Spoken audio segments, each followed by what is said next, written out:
I've reached the point where I no longer require your presence, so it's time for you to depart. I've been diligently working from home, contributing without restraint.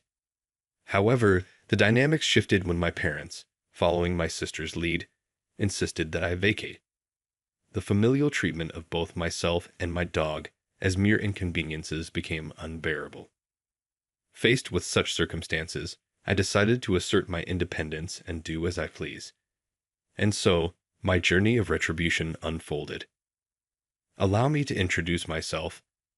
I am Kathy, a 33-year-old single woman employed as a freelance web designer.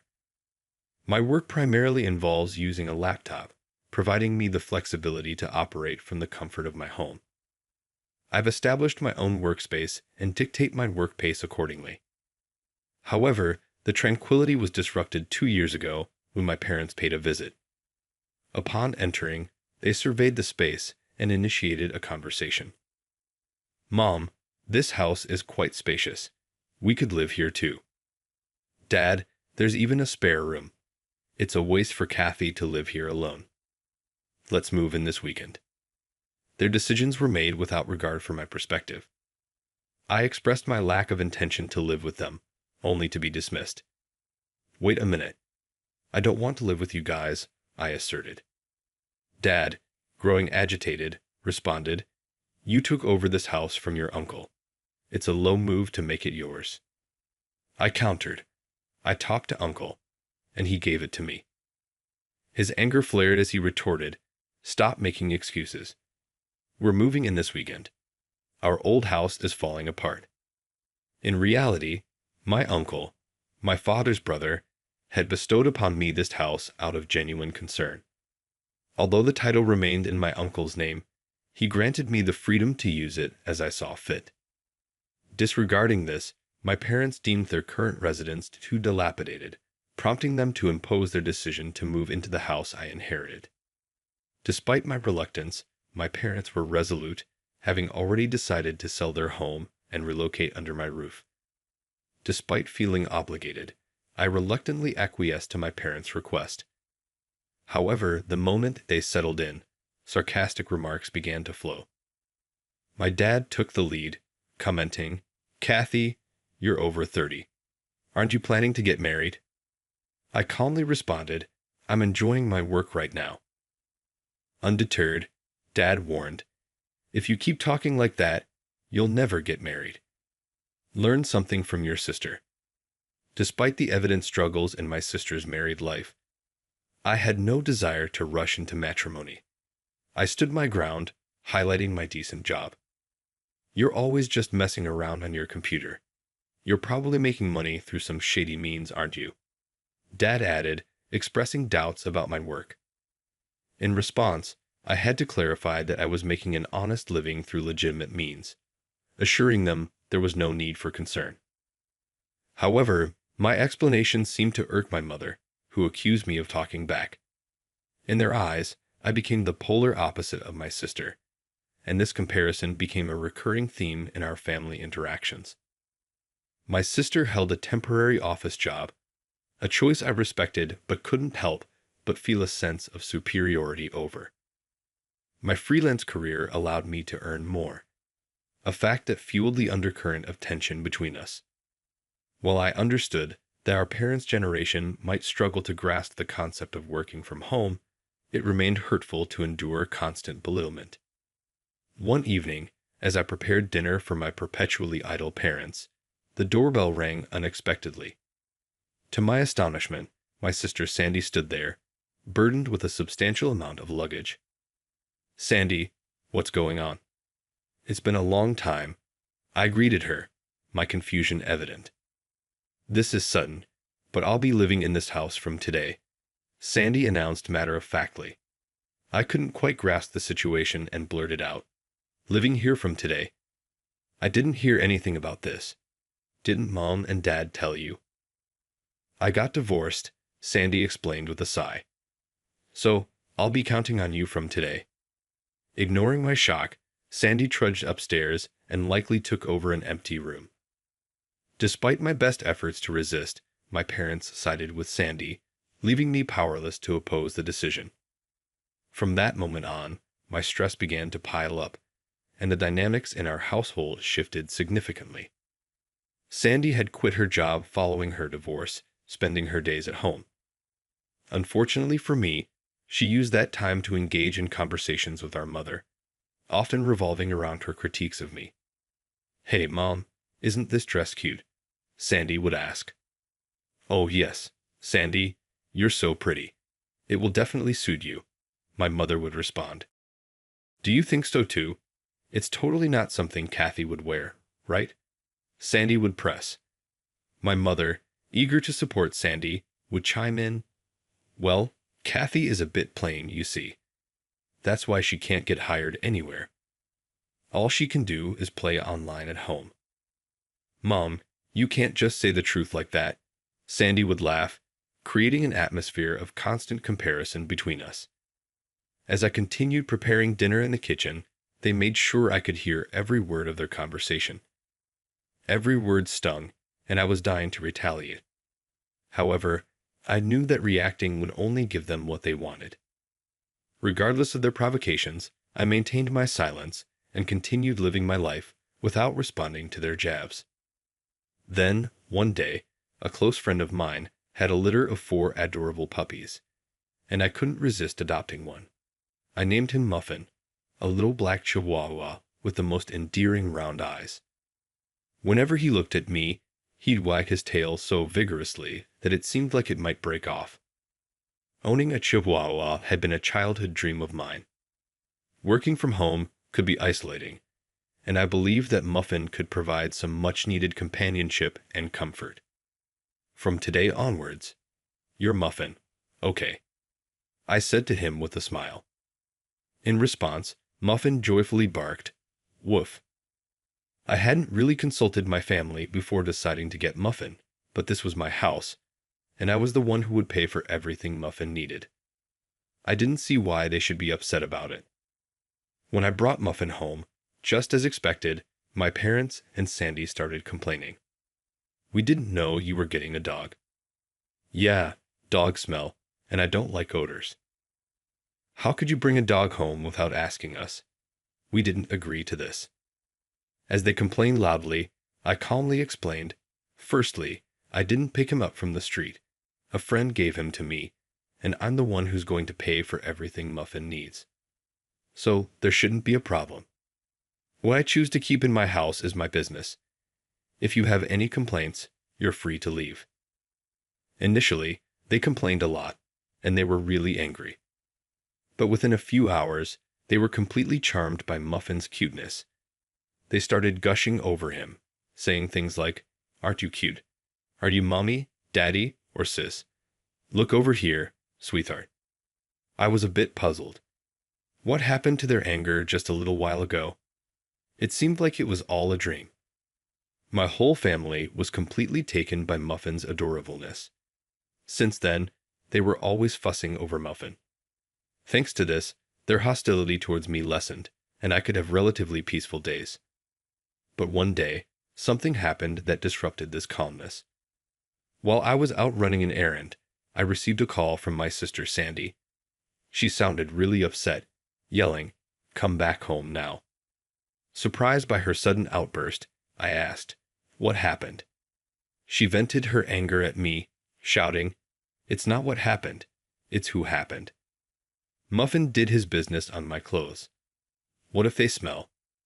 I tried to calm her down, saying, "Oh, just wash them quickly, and they'll be fine.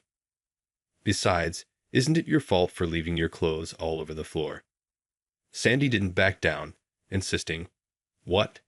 It's my fault. It's your poor training of Muffin to blame." I replied, "Come on, Sandy, Muffin is still a puppy. If you take him out for a walk, he won't do his business at home. You said you were excited to walk Muffin today. Did you actually take him?" Sandy hesitated, saying, "Well, I was going to take him later." Unsatisfied, she added, "It's all because you didn't teach him properly. Paint me for the clothes." When I got home, my sister was still very angry. My parents were informed of the situation, and they looked at me disapprovingly. Sandy threw the soiled clothes at me and started freaking out, saying, "I'm going to charge you for the cleaning cost." "Okay, why should I?" "It's because you didn't take him for a walk and left your clothes thrown on the floor." I tried to defend myself, saying, "Shut up, don't talk back. It's because you brought this dog home that this happened. What are you going to do about it?" Sandy continued, "Stupid dog. You were quite fond of him before. Isn't it harsh to call him a stupid dog just because he had a little accident? It's because of your poor training. Take responsibility." I couldn't help but feel frustrated by my family's focus on their own convenience and lack of understanding. While appalled by my selfish sister, my parents chimed in, "Hey, Kathy, shouldn't you at least apologize to Sandy first?" "That's right. All of this happened because of that muffin you brought home," they added. I sighed and tried to reason. "Can't both of you give it a rest already? Puppies are like babies. Can't you forgive them for making mistakes once in a while?" But my sister remained unrelenting, saying, "Pathetic. This situation only happened because of this stupid dog. Kathy, you made the right choice by not getting married. If you became a mother, I doubt you'd raise a decent child." I was shocked and hurt by my sister's words. "How dare you say something like that? If you took him for walks properly and kept the house tidy, none of this would have happened." Finally, my sister raised her eyebrow and pointed at me, saying, "I can't take it anymore. I don't need you or this dumb dog. Get out of this house." I was taken aback. "What? Didn't you hear me? I said get out. We don't need a work-from-home freeloader here." A work-from-home freeloader, I thought to myself. How could someone currently without a job say such a thing? And who did they think was paying for the household expenses? It was me. As I stood there bewildered by my sister's outrageous statement, even my parents chimed in, repeating, "That's right, Kathy. Leave this house. Your presence only makes us feel worse. You're a jinx." All three of them kept saying, "Get out," right in front of me. At that moment, my anger exploded, and I decided I had reached my limit. If this is how it's going to be, just wait. I decided to take revenge on my family. So I packed my things and left the house with Muffin. In the end, my sister added fuel to the fire, saying, "This is all your fault, you know. If you would just listen to me obediently, none of this would have happened." They still didn't seem to understand their situation, even though trouble awaited them. But I decided to let it go. "Well, never mind. You three enjoy yourselves in the house," I thought to myself, suppressing a grin as I left with Muffin. A few days later, as expected, my sister suddenly called me. "Kathy, help. The house." "What happened to the house all of a sudden?" I asked, puzzled. "We were told to leave by the end of this month." So what's the problem? Why do we have to leave?" "Well, I've decided to sell the house," I calmly announced. Sandy, my sister, seemed frozen with shock. Her voice trembled as she managed to say, "What? What does that mean? You've decided to sell it. You don't have the authority." "Well, I do.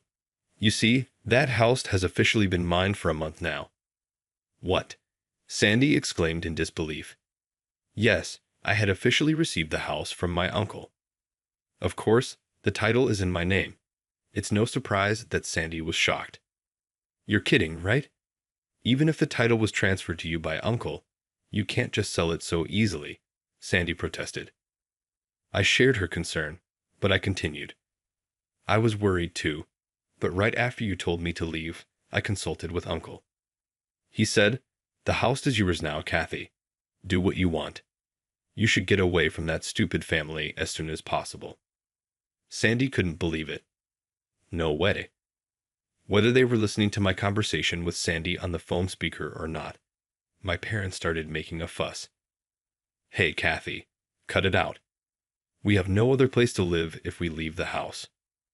"That's right," my mother chimed in. "It's unthinkable to do this to your own family. If you're a good daughter, show some respect to your parents."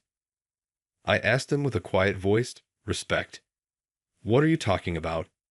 You've always looked down on me. Compared to Sandy, who you think has been supporting your life for the past few years. You all had nowhere to live, so I reluctantly let you all live with me. My parents were at a loss for words after my unusually strong tone. Without waiting for a response, I continued, who treated me and Muffin like nuisances and kicked us out. It was you guys, wasn't it? Trying to be happy by driving out the original resident is shameless. You people belong to hell. My father begged, please help us. We're sorry, but I was resolute. I don't care. Fend for yourselves, you idiots. With that, I hung up the phone with a loud click. Next, I blocked every family member's contacts. Muffin looked up at me with a worried woof. I held Muffin close and said, I'm sorry, Muffin, for shouting. It's all right now. I will protect you. I'm really glad that I was able to get Muffin away from that family that treated him so poorly. Later on, it seems my parents and sister were forced to move out of the house at the last minute, despite their desperate clinging. With my father's meager income and my unemployed mother and sister, there's no way they can lead a decent life. According to rumors, my sister is constantly being nagged by my parents to get a job, and their family relationships seem to be getting worse by the day. Although I have no interest in how they live, there's no doubt that their standard of living has plummeted since I left. This is indeed a case of reaping what you sow. Serves them right. Meanwhile, I'm spending my days in fulfillment with my beloved dog in a new pet-friendly apartment. I can work whenever I want, and no one can complain about it anymore. I can use my earnings solely for myself and my dog. I am extremely happy with my life now. Muffin, let's go to the dog park today, I exclaimed. Muffin seemed more lively. Maybe it's because that noisy family is gone. From now on, I want to protect Muffin for the rest of my life and lead a peaceful life.